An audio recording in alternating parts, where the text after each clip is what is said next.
There were a variety of emotions following the shooting on November 30th of 2021 at Oxford High School.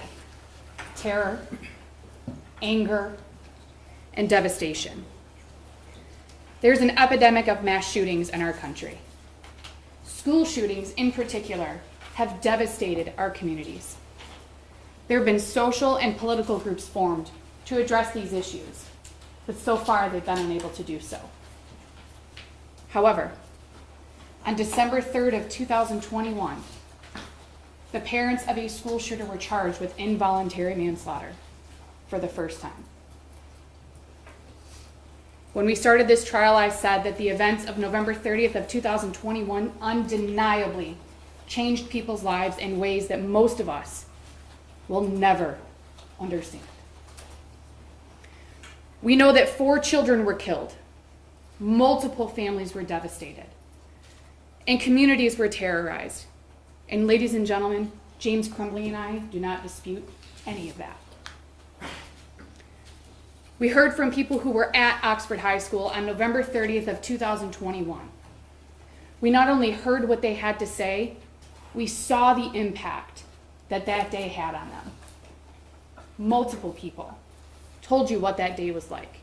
They told you what they felt, they told you what they saw, and they told you what they experienced. You were also shown videos of what happened inside of the school on November 30th of 2021. We can agree that you all heard a lot about what happened inside of Oxford High School on November 30th of 2021 through videos and testimony.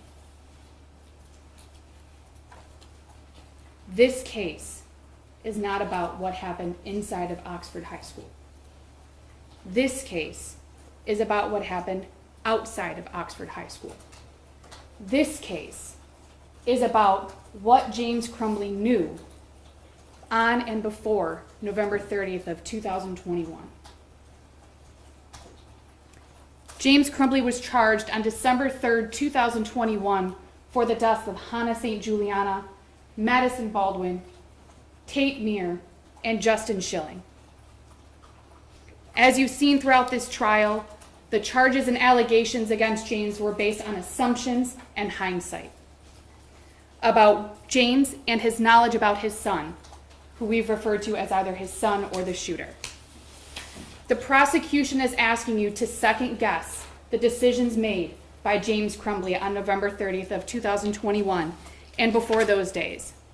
And as Sean Hopkins told you, it's easy to look at things in hindsight. But we aren't here to look at things in hindsight. We are here to look at what James Crumbley knew prior to and on November 30th of 2021 before the shooting began. You heard no testimony and you saw no evidence that James had any knowledge that his son was a danger to anyone. You heard no testimony and saw no evidence that James Crumbley knew what his son was planning. You heard no testimony and saw no evidence that James Crumbley was aware that his son knew where the firearms in the home were hidden. You heard no testimony and saw no evidence that James Crumbley was aware that his son had obtained access to those firearms and had handled them unsupervised. Still, the prosecution wants you to find that James could foresee that his son was a danger to others, and that James acted in a grossly negligent manner or breached a duty that he owed to other people, despite having no information at the time. You obviously know that the defense has no duty to present a defense. We talked about that during jury selection. The judge will give you instructions on that and the law on that. But we did bring out more information so that you all had a more full picture, a more complete picture of what happened in the days leading up to November 30th of 2021, and even on November 30th of 2021. But in the end, if you have any questions, if there's anything that you're unsure of, if there's anything that you're wondering about, the prosecution was the only one that had a burden of proof. when it comes to burdens of proof in this country, beyond a reasonable doubt is a very, very high burden. In civil cases where people sue each other for money, the burden of proof is 50-50. Preponderance of the evidence, whether or not somebody gets money and somebody has to pay money. In cases where the state wants to take your child due to abuse and neglect, it's clear and convincing evidence, a little bit higher. Beyond a reasonable doubt is the highest burden in our country, the highest burden of proof as it relates to criminal prosecutions.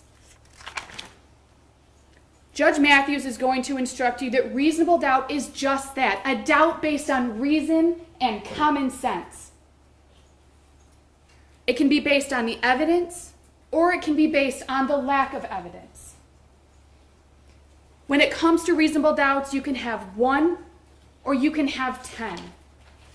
You don't have to have the same reasonable doubt as your neighbor. What matters is that if a juror has a reasonable doubt, then they must vote not guilty. You can believe that if the prosecution had evidence that James Crumbley knew that his son was a danger to others, you would have seen it. Especially if James knew what was inside of that journal. We've heard about the journal. If James knew what was in that journal, the prosecution would have told you that. If James knew that his son had gained access to his firearms, the prosecution would have told you that. You definitely would have seen it. And the fact that you have not seen any of that evidence can be your reasonable doubt. You can also believe that if the prosecution knew that James Crumbley knew that his son knew where the firearms were stored, the prosecution would have told you that. You would have heard about it, but you didn't, because James didn't know. He didn't know that his son knew where those firearms were. Absence of evidence that James knew that his son had learned where those firearms were can be your reasonable doubt. Also, if James had violated any laws as it relates to storage, specifically gun storage, you would have heard about that, but you didn't. In fact, you heard from ATF agent Brandon, who told you there are multiple ways to store a firearm. Multiple ways. You can use a safe. You can use a cable lock. You can use a trigger lock. You can store it unloaded with the ammo separately. You can store a firearm in any number of ways. That came from ATF agent Brandon.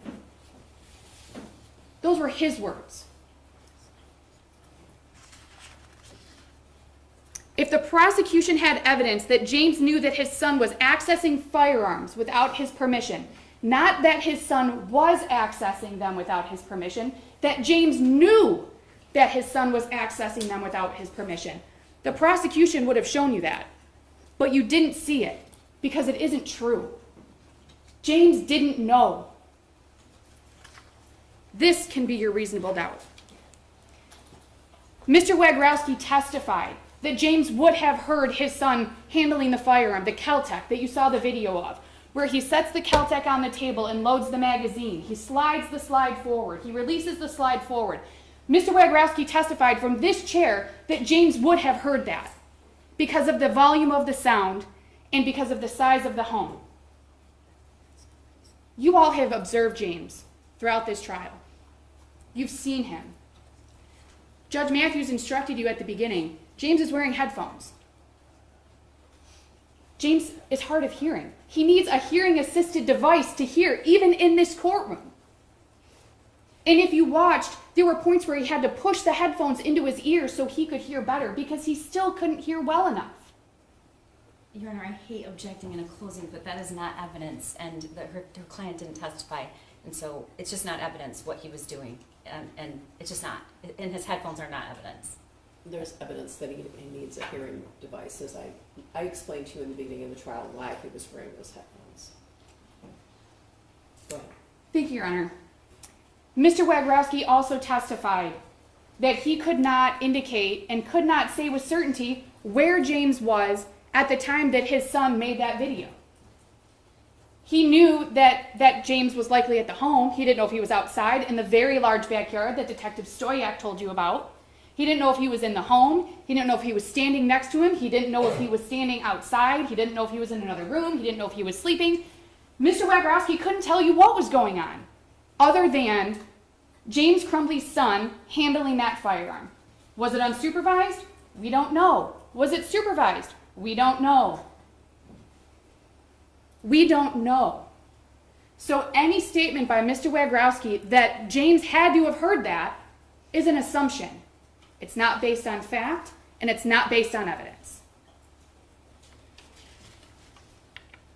If the prosecution had evidence that James was concerned about his son's mental stability, or if his son had asked him for mental health treatment and it was denied by James, you would have seen that.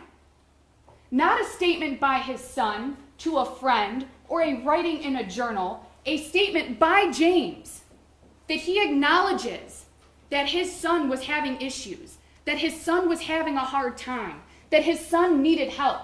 None of you saw that. None of you saw that because it's not true. James had no idea that his son was having a hard time. Instead, you saw text between James's son and his friend in April of 2021, where his son says he's going to tell his parents about the issues he's having. You also heard testimony from James's sister who said she saw him within a day or two, maybe 3 days, of those texts being sent to his friend in Florida after their mother passed away. James and his sister's mother passed away. She spent a week or a week and a half and saw them, saw James and his son, and saw no concerns. Not worried, didn't hear anything, didn't see anything, wasn't made aware of anything, no concerns.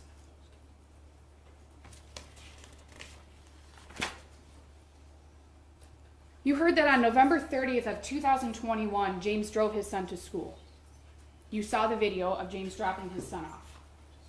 You heard that later when James went to the school with his wife to meet with his son and the school counselor, Sean Hopkins, and the dean of students, Nick Ejak, that James had told them, or that James had had a conversation that he had talked to his son that morning, told his son he loved him. We just want you to do your schoolwork. We want you to do your best. There was never a conversation about, Dad, I'm having a really hard time. Dad, I really need some help. In fact, there were no concerns expressed whatsoever. James had no knowledge that there was an issue. You also heard Sean Hopkins and Nick Ejak both testify that in the office, sitting in the office, that James sat next to his son, right in front of Sean Hopkins' desk. Sat next to him, went over the piece of the math assignment with him, the drawings, what was on there, that he was caring, that he told his son, you can talk to me. You can talk to other people. There was some reference to a journal. There was no indication that James knew what the journal looked like, whether or not his son was even writing in a journal, where it was, how often he used it. No indication at all, just that one may exist. And again, in that meeting, there were no comments, whether either before James got there or after he arrived, from James's son to the school counselor or the dean of students saying, I really want some help. I'm really having a hard time. I really need to see someone. I've been trying to talk to my parents and they haven't been listening to me and I need you to tell them. That didn't happen. Instead, Mr. Hopkins testified that he had concerns about the level of although appropriate, the level of sadness that James's son was experiencing. Sadness associated with the losses that he'd had that year. He lost his grandmother. He lost their Great Pyrenees dog. His friend moved away. He had a hard time with COVID. He struggled with virtual school. Mr. Hopkins was concerned about the sadness and wanted James's son to see someone to ensure that it didn't get any worse. Not that he had to see someone right now. It's an emergency. He has to see someone right now. That's not what was said. In fact, if you recall Mr. Hopkins' testimony, and I believe Mr. Ejak said the same thing, that James and his wife were told that the school was going to follow up with them within 48 hours. Now, in Mr. Hopkins' head, he testified he was thinking it was going to be the next morning, but he told them 48 hours. You heard Mr. Hopkins testify that James's son said he wanted to stay in school. In fact, he even asked for his homework while sitting in the office waiting for his parents. He asked for them to go get his homework. So they went and got his backpack. They brought it back. He started working on schoolwork. His attendance wasn't bad. There's some question about whether or not he missed one or more days of school that year, but his attendance wasn't bad. His grades weren't terrible. They were average, according to Sean Hopkins. There were no concerns, even by Sean Hopkins and Nick Ejak, beyond the sadness that they saw James's son was experiencing. The absence of evidence that James knew about the struggles that his son was having can be your reasonable doubt. You heard from James himself more than once. You heard him tell the police that there weren't any issues with his son. Within an hour of the shooting at Oxford High School, James was at the police station with his wife, interviewing with law enforcement, talking to them, saying, my son was a great kid. I think he used the word perfect. That his grades were mediocre, again, although Sean Hopkins said they were average. But that he'd never had any disciplinary issues. Sean Hopkins and Nick Ejak confirmed that. They had no disciplinary history with James's son. And even if you have a question about how great of a kid James thought his son was, Christy Gibson Marshall said the same thing to you. We'll talk a little bit more about that. But Christy Gibson Marshall also said that James's son was a good kid. Christy said that her testimony was that she was standing in the hallway. She had spotted the shooter coming down the hall with a firearm, with a gun in his hand. She saw that there was an injured student in the hallway. She walked up to the student, was standing next to it. You saw the video. She's standing next to the student who's injured on the floor. The shooter gets closer and she realizes that it's James's son. And her first thought was that it couldn't be right. With a gun in his hand and an injured student in front of her, smelling cap gun, she didn't think that was right. Even in those moments. Going back to Sean Hopkins and Nick Ejak, two people who met with and talked to James's son on November 30th of 2021, at one point for over an hour without James and his wife there. They talked about a variety of topics. This was 2 hours before the shooting began. They said that based on the explanations that they were given about the drawings on the math assignment, that they weren't concerned. Kids draw violent things. Kids draw guns and bullets. That the confirmation combined with the confirmation from James and his wife about what was going on in their son's life, in combination with the explanations that they were given by James and his wife's son, that they weren't concerned. There was an explanation about interest in video game design. They looked a little bit about video game design. Sean Hopkins and Nick Ejak weren't concerned on November 30th of 2021, 2 hours before the shooting started. Both Sean Hopkins and Nick Ejak told you that guns are not uncommon in homes in Oxford. It's a hunting community. That it's not uncommon for students to handle guns in their homes or to go to the shooting range. That they knew that James's son had gone to the shooting range the weekend before with his mom and that he had access to a firearm. They didn't ask any more about this, about access to a firearm or having a firearm in the home, because they weren't concerned that James's son was a danger to anyone. They weren't concerned. Sean Hopkins and Nick Ejak testified that they had concerns related to the effects of the losses that James's son had experienced in that year. There was testimony that James's son's level of sadness was appropriate given various factors, but that it wasn't concerning. They just wanted to address it to ensure it didn't get any worse, because they'd seen sadness get worse and have issues with other students, according to Sean Hopkins' testimony. We talked about Sean Hopkins and what he said about wanting James's son to see someone within 48 hours. You also heard testimony from Sean Hopkins and Nick Ejak that they didn't believe that, or they believed that James and his wife were going to get their son help. That they had no reason to believe that they weren't going to. And if they did, they would have done things differently. If they had concerns that it had to happen right now, they would have done things differently. But they didn't. Sean Hopkins and Nick Ejak testified that they didn't ask if there were guns in the home. They didn't ask because they weren't concerned that James's son was a danger to anyone. Despite the information and the concerns that they had, they made decisions with the information that they had at the time and based on their education and training, which we can all probably agree a school counselor and a dean of students has more education and training than the average parent. And even with all of that and the experience with teenagers and what they had in front of him, they still didn't believe that there was a reason to be concerned that James's son was a danger to anyone.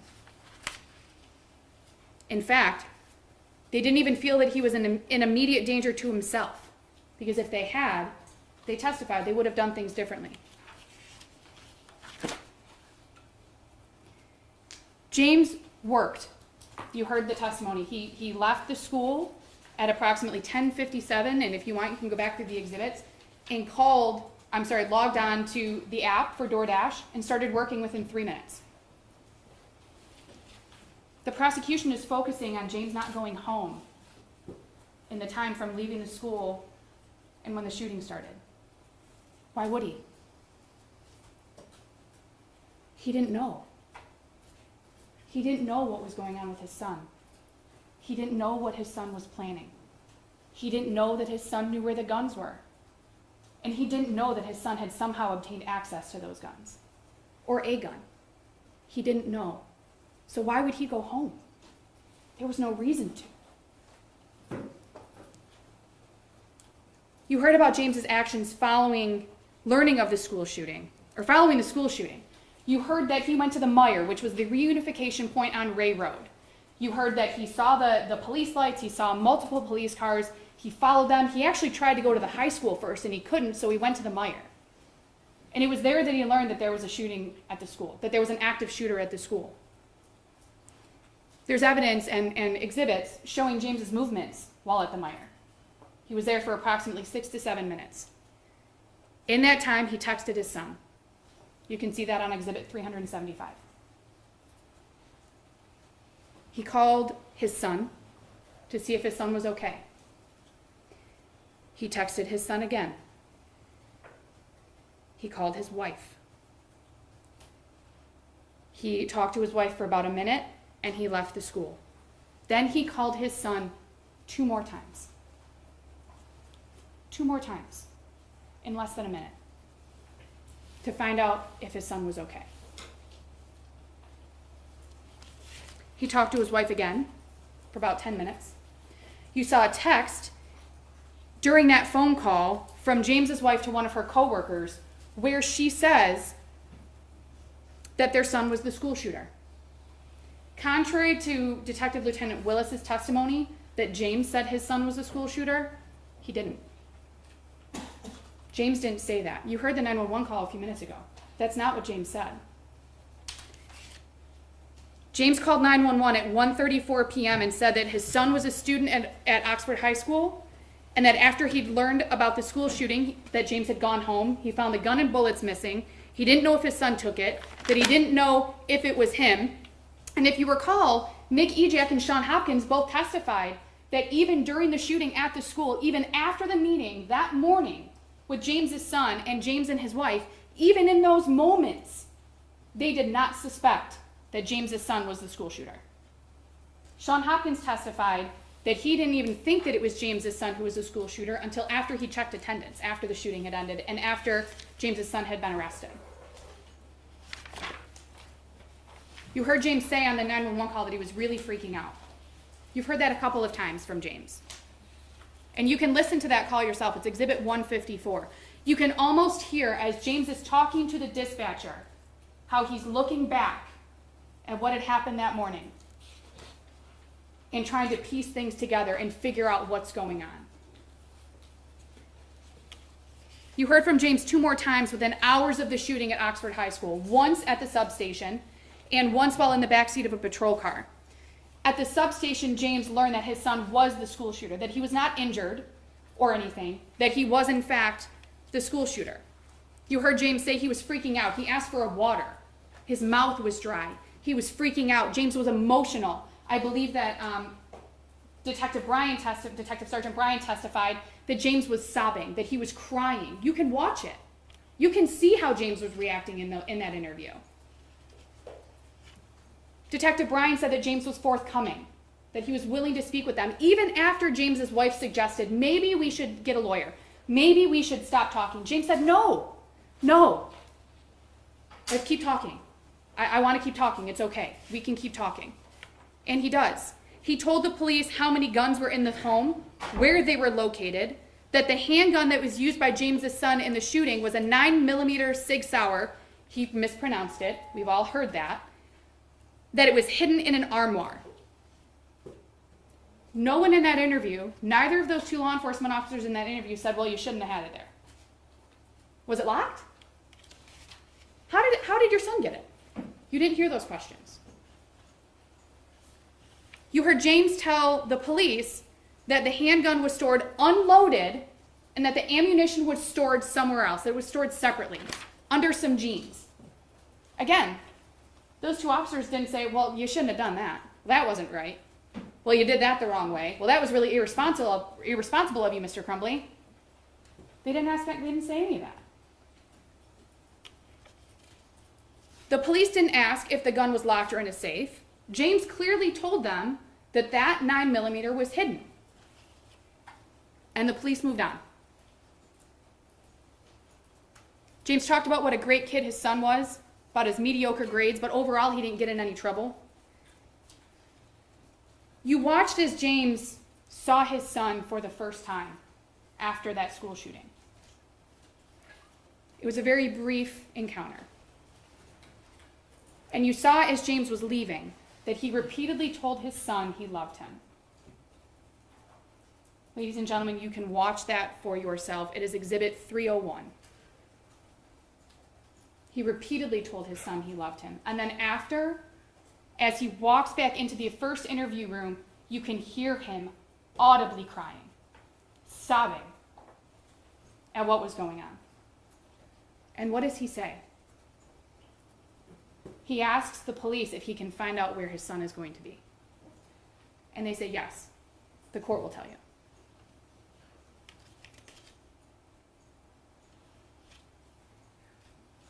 In that interview, you also heard James Crumbley say, I wish we had taken him home. In hindsight, looking back, I wish we had taken him home. James had no knowledge that his son had access to any of the handguns in the home. You saw his son's own words sometime after November 27th of 2021 and before November 30th of 2021. And we know that because in Exhibit 359 on page 22, his son specifically writes 9mm. And we know that there was no 9mm in that home prior to November 26th of 2021. We know that James's son went to the shooting range on November 27th of 2021 with his mom. So we know that that had to have been written sometime between November 27th and November 30th of 2021.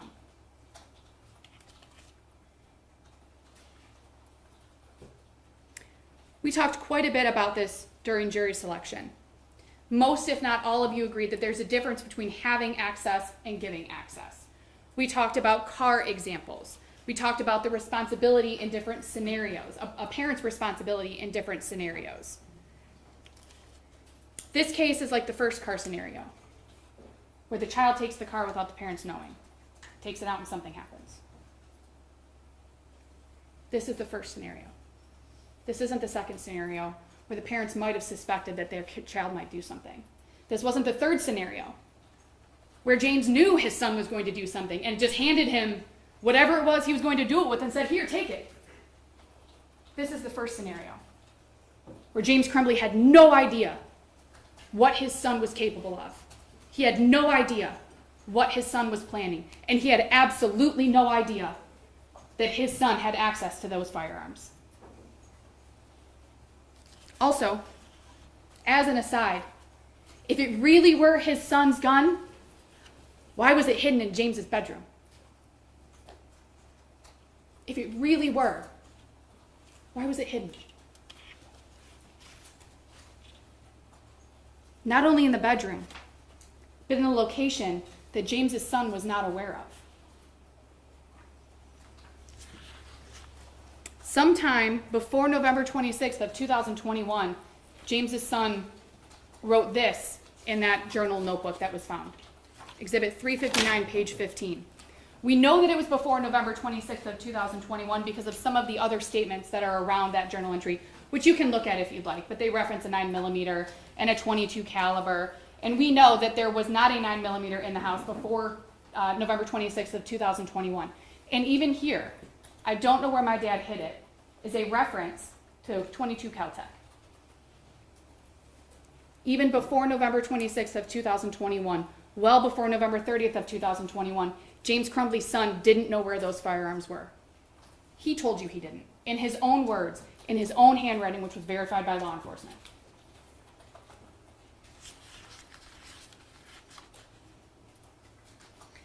There's no evidence that James Crumbley had reason to believe his son would hurt anybody.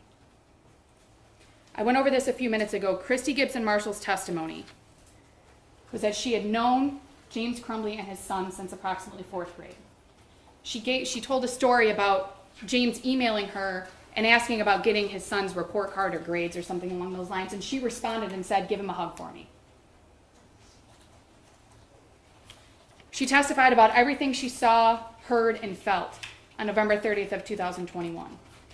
And as I said, she talked about seeing the shooter walking toward her with a gun in their hand. That as the shooter got closer, she recognized that it was James's son. And in those moments, she thought to herself, this can't be right. He's always been such a sweet kid. She was in such disbelief that was his son that she even tried to talk to him. As he's walking through the school with a firearm in his hand, she is trying to talk to him because she just can't believe that James's son was the shooter. And it was when he wouldn't respond that she realized it must be him.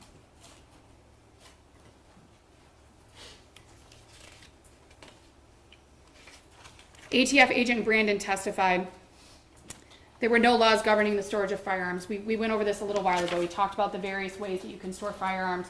I outlined a few of them. He testified that people store firearms unloaded and unlocked, which in and of itself is not irresponsible or dangerous in 2021. Not putting a gun in a safe or using a trigger lock alone does not mean that that person is irresponsible.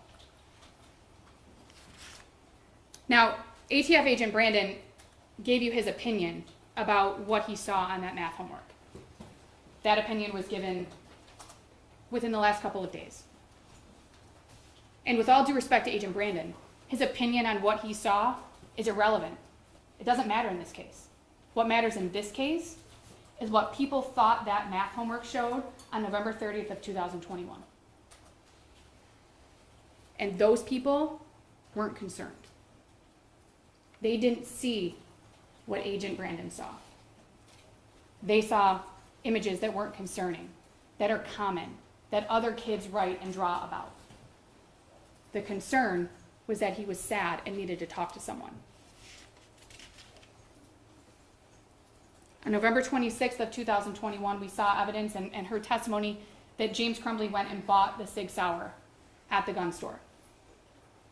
James had been to that gun store on multiple occasions. We heard that testimony from Miss Back, who told you that she recognized him because he'd been there before. There were at least 2 other handgun purchases from that store, which we heard about, the .22 Derringer and the .22 Caltech. James indicated, per Miss Back, that he'd been looking at the Sig Sauer for a few days, or a while. She couldn't really remember which one it was. She testified to both.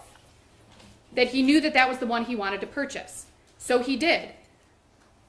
You also heard Agent Brandon testify about the cable lock that was found in that Sig Sauer gun case.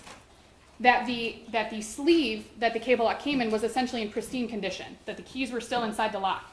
Now, if you recall, that 6 hour was used. James bought that used. That sleeve being in pristine condition means that the person before him didn't use it either.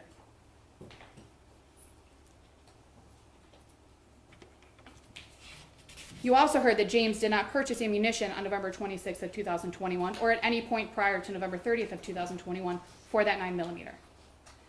There were purchases for ammunition when he would go to the gun range for the 22s, but James didn't purchase 9mm ammunition before November 30th of 2021. Cammie Back told you that she had, that James didn't even talk to his son while they were standing there in the gun store. She didn't see any of that. She had no reason to believe that James was buying that gun for anyone but himself. And if she had, she couldn't have sold it. So obviously she didn't think that.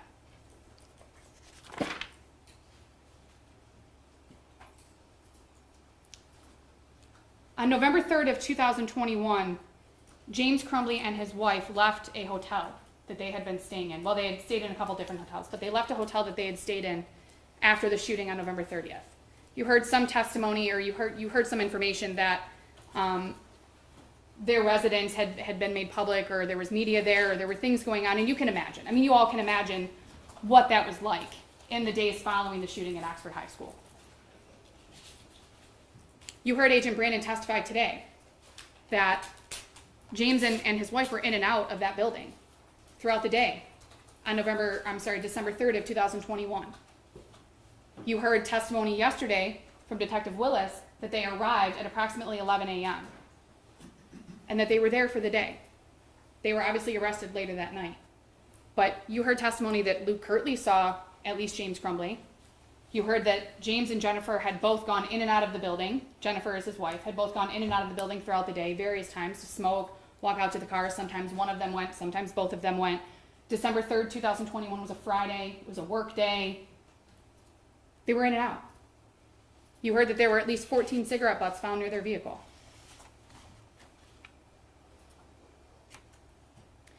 You saw over 300 exhibits during this trial. You heard testimony from over a dozen witnesses. None of them told you that James knew what his son was planning. None of them told you that James knew that his son was a danger to anyone. None of them told you that James knew that his son knew where those firearms were hidden.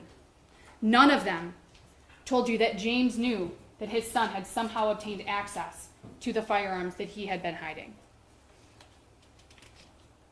None of them told you that. Because on November 30th of 2021, James Crumbley had no knowledge about any of that. He had no knowledge, and he had no reason to suspect what his son was planning to do later that morning on November 30th of 2021.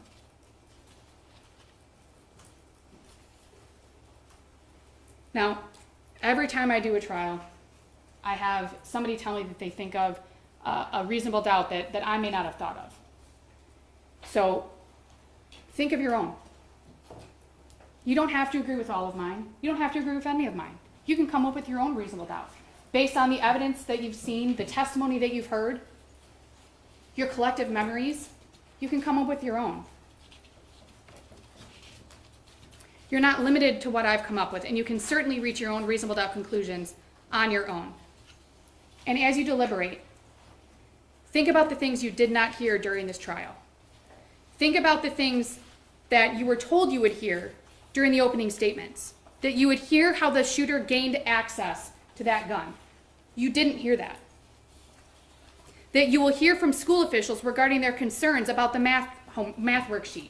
You heard that they were concerned about sadness, not about danger to others. That you will hear that the need for immediate parental intervention was necessary.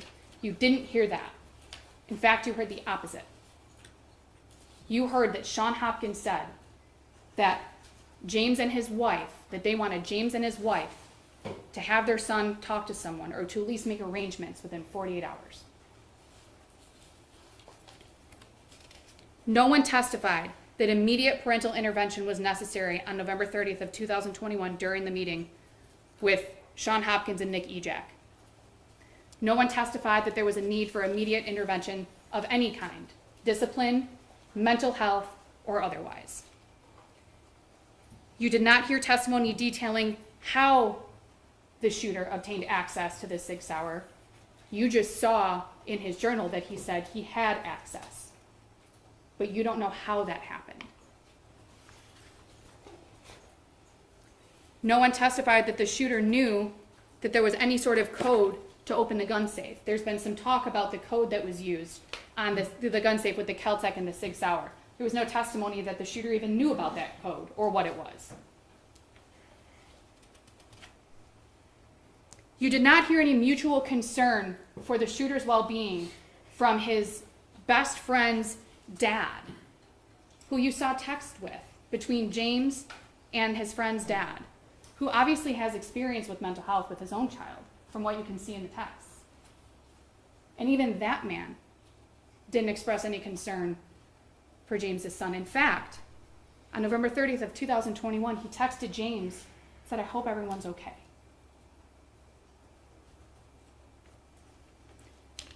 No one told you that James Crumbley was aware of the texts or videos that were sent to his son's friend.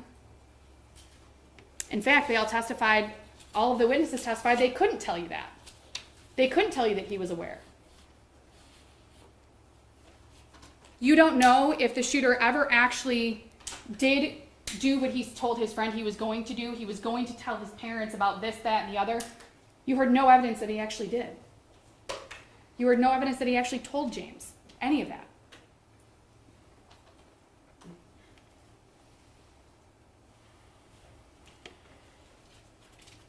And when you go back for deliberations, think about everything that James Crumbley did not know.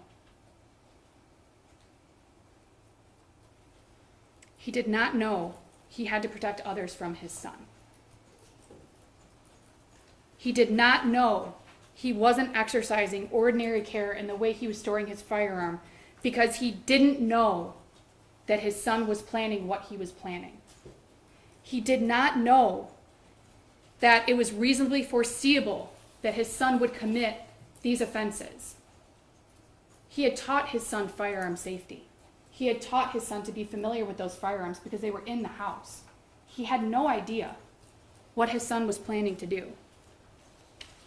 In fact, no one that interacted with James Crumbley's son on November 30th of 2021 knew what was going to happen a short time later. No one.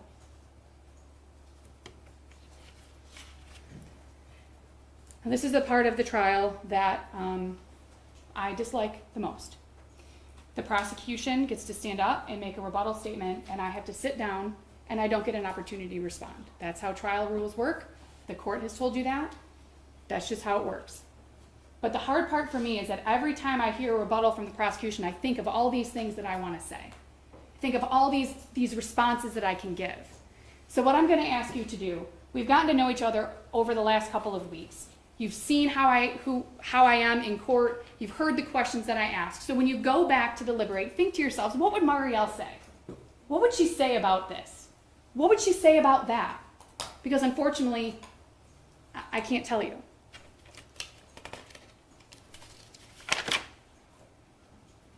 I join with the prosecution in thanking you all for the time and attention that you've paid to this case.